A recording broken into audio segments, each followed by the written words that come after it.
নমস্কার বন্ধুরা, আমি সুনিতা চক্রবর্তী। আমার রান্নাঘরে তোমাদের সবাইকে স্বাগত। বন্ধুরা, আজকে তোমাদের সাথে আমি শেয়ার করব নিরামিষ মোচার ঘন্ট রেসিপি। তো চলো বন্ধুরা, নিরামিষ মোচার ঘন্ট রেসিপিটা আমি কী কী উপকরণ দিয়ে কীভাবে রান্না করেছি তোমাদের সাথে শেয়ার করি। চলে এসেছি আমি আমার রান্নার জায়গাতে। গ্যাসটা ধরিয়ে কড়াইটা বসিয়ে দিয়েছি। তারপরে তোমাদের সাথে ছোট্ট করে শেয়ার করে দিই কী কী উপকরণ নিয়েছি। হলুদ, লবণ, লঙ্কা, চিনি, ভাজা জিরে গুঁড়ো, শুকনো লঙ্কা, এদিকে কাঁচা লঙ্কা চেরা।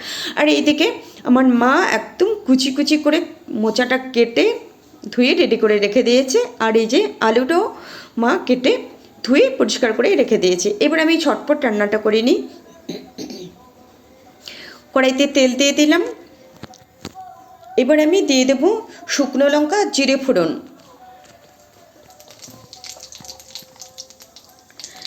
তারপরে আমি আলুটা লাল করে ভেজে নেব। আলুটা লাল করে ভাজা হয়ে গেলে এর মধ্যে আমি দিয়ে দেব কাঁচা লঙ্কা চেরা, হলুদ, লবণ, আর তারপরে একটু নাড়াচাড়া করে মোচাটা এর মধ্যে ঢেলে দেব। কাঁচা লঙ্কা দিয়ে দিলাম, হলুদ দিয়ে দিলাম, লবণ দিয়ে দিলাম, একটু নাড়াচাড়া করে মোচাটা দিয়ে দেব। তো মোচাটা দিয়ে দিয়েছি। মোচাটার মধ্যে একটু জল ছিল, তো যেহেতু আলুগুলো একটু মোটা মোটা করে কাটা হয়েছে তার জন্য আমি আরও একটু জল দিয়ে দেব। আর মোচা যেহেতু আমি আগে সেদ্ধ করে নিয়ে নিই, তার জন্য একটু জল অবশ্যই দিতে হবে। এইবার আমি ঢাকা দিয়ে রেখে দেব। তো বন্ধুরা, এটা সেদ্ধ হতে থাকুক, ততক্ষণে আমি মোচা ধোয়া জল, আলু ধোয়া জল, সবজি ধোয়া জল, অন্যান্য যেই রান্না করেছি ডাল ধোয়া জল, সেই জলটা আমি আমার গাছের টবের গাছে দিয়ে আসবো। তো চলে এসেছি। গতকালকে আমি যেই জলটা ছিল সেটা টমেটো গাছে দিয়েছি, আর আজকে জলটা আমি দেব বেগুন গাছে।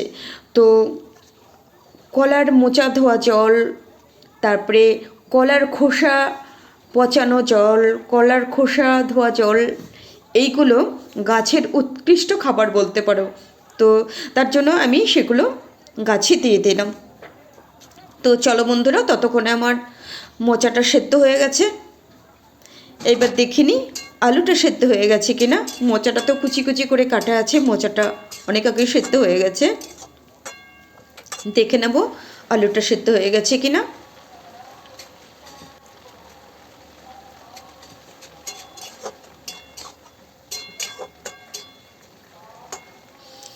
আলুটা ভালোভাবে সেদ্ধ হয়ে গেছে। এইবার আমি এর মধ্যে দিয়ে দেব ভাজা জিরে গুঁড়ো,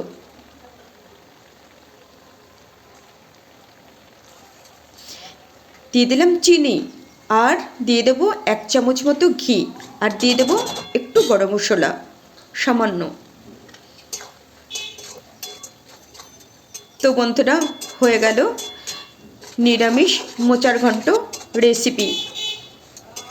এবার নামিয়ে নেব। তো বন্ধুরা, তোমাদের কেমন লাগলো নিরামিষ মোচার ঘন্ট রেসিপিটা? নিরামিষ দিনে মুগ ডাল আর এই মোচার ঘন্ট রেসিপি, এই দুটো হলে আর কোনো কিছু দরকার হয় না। কিন্তু বন্ধুরা, মোচা খাওয়া অনেকটা ঝামেলা, তাই না? মোচা ছাড়াও রে একটা একটা করে কাটো রে, কুচি কুচি করে ধরে, অনেক কিছু ঝামেলা, রান্না করতেও অনেকটা টাইম লাগে। তো বন্ধুরা, কেমন লাগলো অবশ্যই কমেন্টে জানিও। দেখে একটা লাইক করে দিও। তোমাদের সুন্দর সুন্দর কমেন্টসের অপেক্ষায় রইলাম। তোমরা সবাই অনেক অনেক ভালো থেকো, সুস্থ থেকো। দেখা হবে নেক্সট রেসিপিতে। টাটা।